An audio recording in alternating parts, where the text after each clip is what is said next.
Joe Diomede, TTRP TV, Christmas Day 2023, coming at you from right in front of my house here with people might think this is the hat that I used to do all my recordings on if you look at my old recordings, but sadly, I lost that hat in a fire. But today is Christmas and I got a new one. So here it's back. The hat is back, and I'm back with a man here called Valentin. Grew up not too far from here. He's in the southern mountains of the Pyrenees here in France, and his life has taken him on quite a few paths, and those paths actually led him out to sea too. So activism, cook, a vegan cook, an adventurer, and plenty other things under his belt.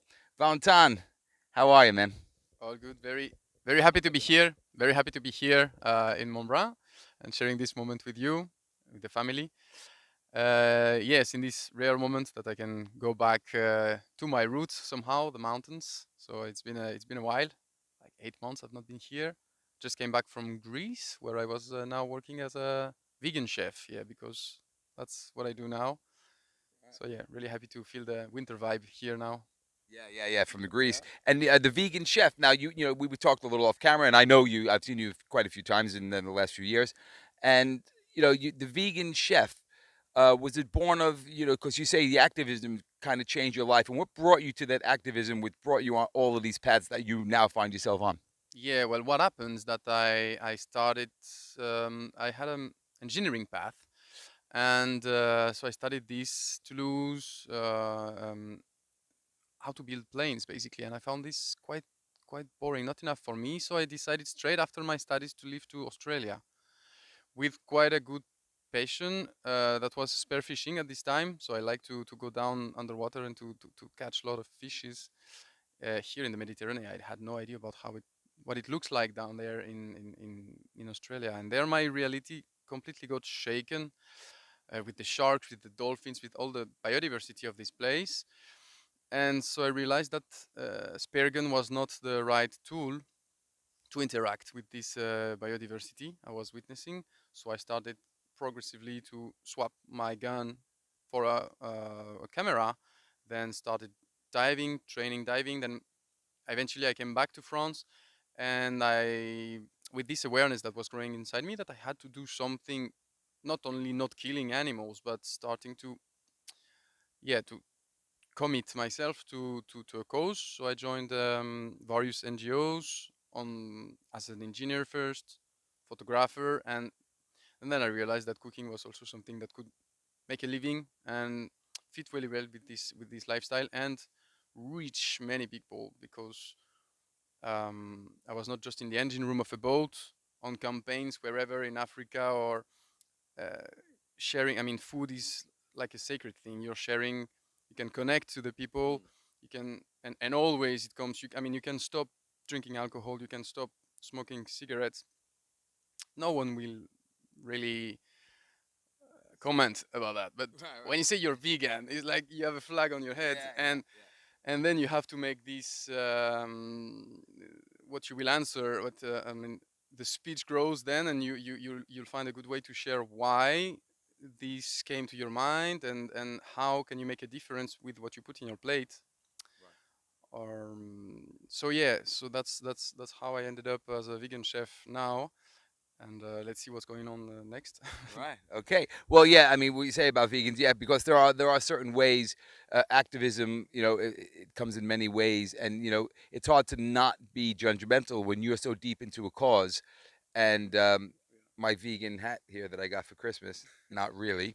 I feel no judgment, and I've been around other vegans that might have made you feel one feel uncomfortable if you walked in with a leather shoe or leather hat and I don't feel any of that judgment from you. When we were at a party last night, there was a meat dish, there were vegan dishes, there were all sorts of people, and as the bad joke goes, how do you know when there's a vegan in the room? And the joke goes, yeah, they'll let you know. They will tell and you. they will tell you. But I find with your activism, it chimes with me. And I get it. I really get it 100%. Doesn't I'm not a vegan. I'm not even vegetarian anymore. Um, but how did that bring you to the next step of the voyage that you were on last year, that South American voyage? How did your cooking, your activism bring you to There's go no around the Cape? yeah, good question. Thing is that veganism is one aspect of all that revolution that can happen to you when you start questioning everything, that from an engineer going on the rail of crafting planes, spearfishing in the weekend, from eventually a vegan chef, you start questioning everything. So you start questioning also your hobbies and how you want to see life. Do you want to be or possess? Like very philosophical things. Yeah, yeah. And so I started to spend more times on living moments rather than, if you have the choice to invest on material things or self training, or to improve yourself, learning how to sail, or to whatever, like learning new things, to spend new moments. And so yeah, that's also, so veganism is something that relates to what you eat, what you wear, what you, okay, that's something. But then what you do in your free time, for example, I decided to start, for example, realize that sailing, spending more time at sea, was something that I really enjoyed. I mean, in long-term sessions of sailing, like offshore sailing, which is really different than, for example, renting a boat with friends in a weekend. So you're pretty tight. You go even if the weather is not good, but because you consume somehow. Mhm. But when you give that space to somehow this jar that you are, that's your life. If you put if you empty, if you take out eventually your job, because I don't have also a job that takes all my time. If you take out many things, you can allow more time to intense moments, like offshore sailing, which is something that requires a lot of time because Mm. the wind is the master.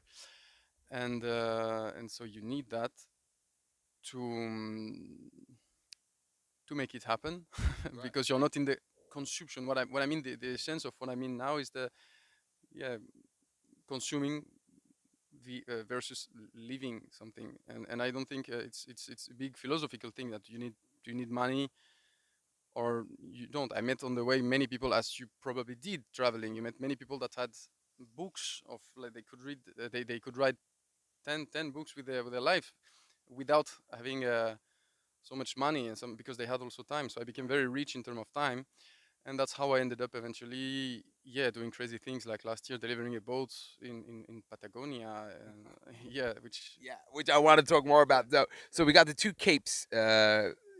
We got the Cape in Africa. We got the Cape in South America. Now, we always which one is which? Cape Horn is down South America. So you have Ushuaia is the last Argentinian city. And then the I think is the most south city in the world is Puerto Williams, and down there you have the Cape Horn. We didn't pass Cape Horn because you do it this more for the That's Africa, Cape Horn. sorry. No, I'm sorry. Cape Horn Sorry, yeah. Good is Hope is Africa, to Good answer Hope. the question. Right, right. Cape Horn is South There you America. go. Yeah. And so you didn't go around the Cape on the No, last trip. no. The weather was very bad, and we didn't risk it in the conditions we were. Uh, it's something you really prepare. You want, like, the crew. That was not our case, you know. Well, We were the quite trip sounded quite short-handed. Yeah, yeah, yeah. quite intense.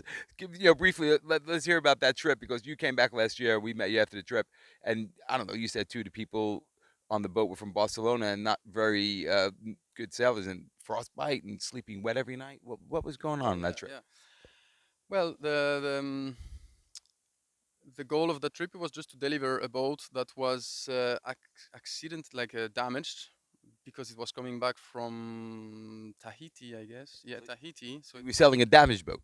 yes, well, we fixed it for a month and a half. So a lot of Okay. carpentry, a lot of things to prepare it. So I got, and the more things were going on, the more I understood that I was eventually I mean, the owner was not there. He was just there for the refit, and he left. So he hired a skipper who had no idea about what has been done on the boat. So it was quite stressful to be the technical responsible person on the boat, which is complex. On boats you have a water system, you have the radars, all the instruments. Generally, you have the main engine and the sails. The rigging itself is very complex. And so when you start modifying things like this for such a trip where you cannot really stop, that's the thing is, almost non-stop. You cannot really go on the side of the road and someone will help you, or you can get some spare parts for your engine. Or Right. Call so your insurance company for a tow.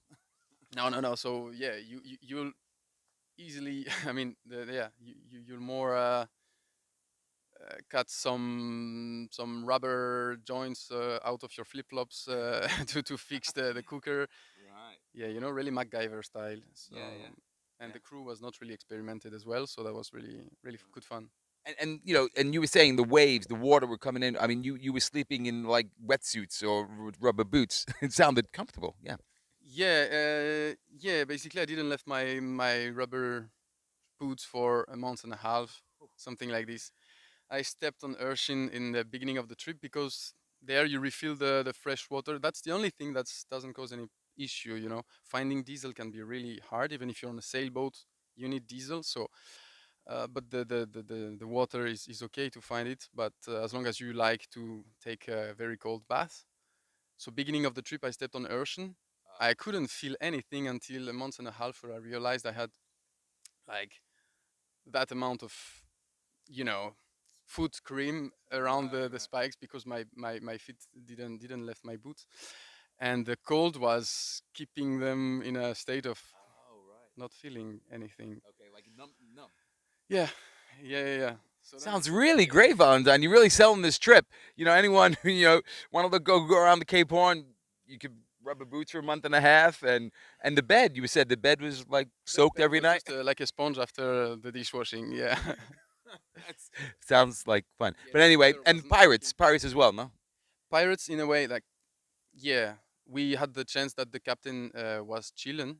Not proper pirate, like not Somalian pirates or Right. okay, but definitely people who will try to get everything they can get from you because they don't see so many new faces there. In Patagonia there is more penguins and yeah, just more penguins than humans living there. Right. So when you see a new boat and you are just living on selling black selling the cash of the diesel of your fishing Right. boats to strangers, you catch the occasion. So yeah, many times we got visited, and that was a chance that we were with a really tough captain, Right. Chileno. But yeah, so far it went good. I mean, we for example, if you need to carry alcohol with you as a exchange money, as you were telling, you were Right. carrying cigarettes in Russia. Yeah. You need to get to know what they like, and it's smooth. Yeah. Yeah. Yeah. Cool. Right. Okay. Yeah. And so then he goes from that scene to cooking on posh yachts in Greece. And how does that work? Yes, because I need to I need to leave also. So straight away, I joined back the island of Patmos in Dodecanese, where I work for a completely different type of customers, let's say. That's the island of yeah. David Bowie enjoyed very much going on holidays there. I think he has a house there. The island is very small, 10 kilometers, Wow. and the we were talking about veganism. Veganism brought me there just because that guy who has this boat wanted so much someone plant-based chef, a little bit of like he told me I want a committed to the bone chef or something. Yeah, I think it plays a role in the fanciness with all the guests to say also they have a French chef there. So I improvised myself a chef. I'm not a chef at all. Right. And No, some I've tasted your food. It's pretty chefish. thank you. And yeah, so I do this in the summer. That's pretty nice as well. Private charter. Yeah.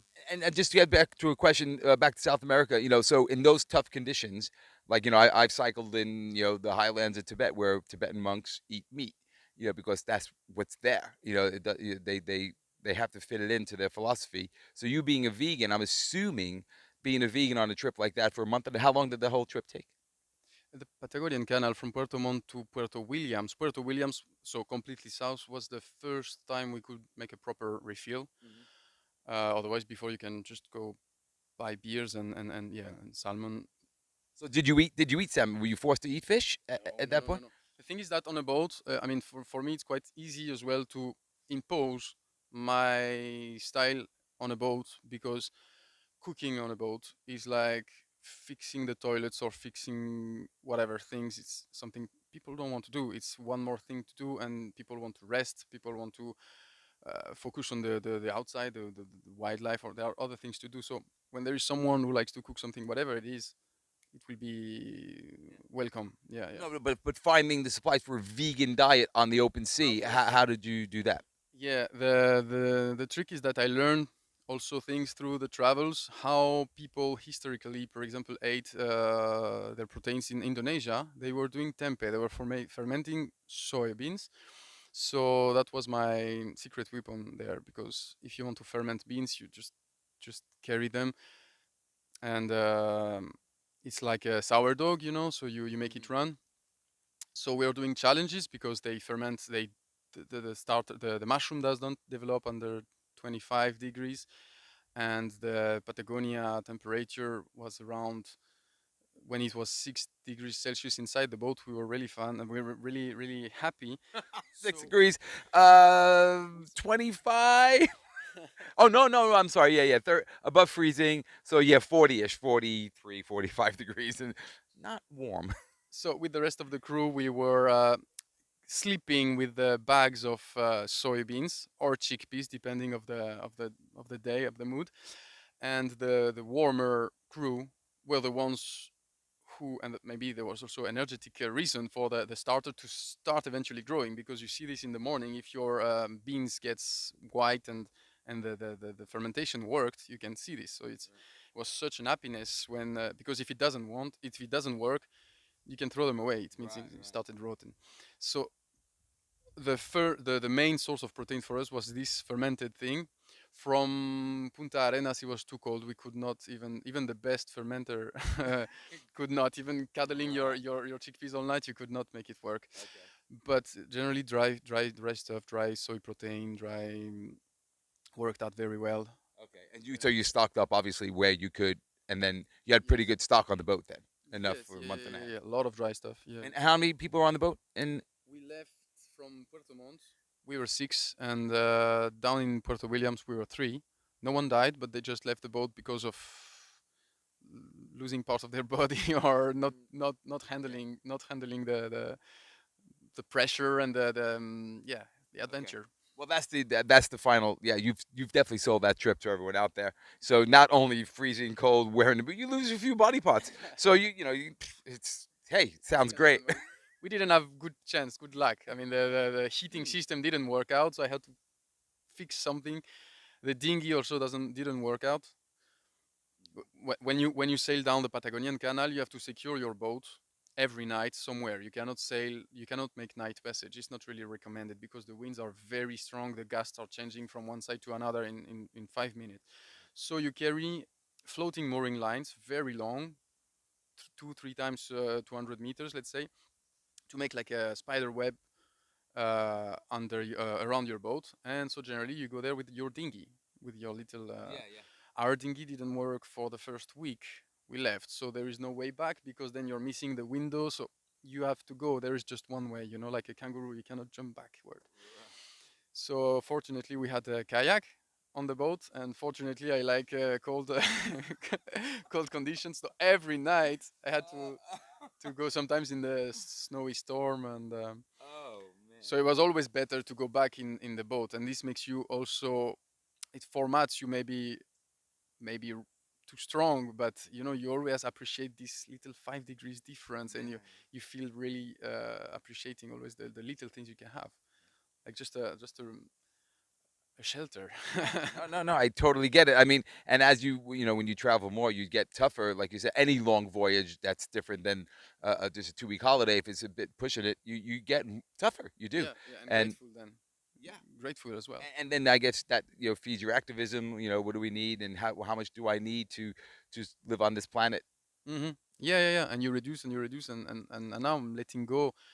The more I leave things, the less I want to have things. So I'm just letting go all this, and I just want to learn and leave things. Yeah.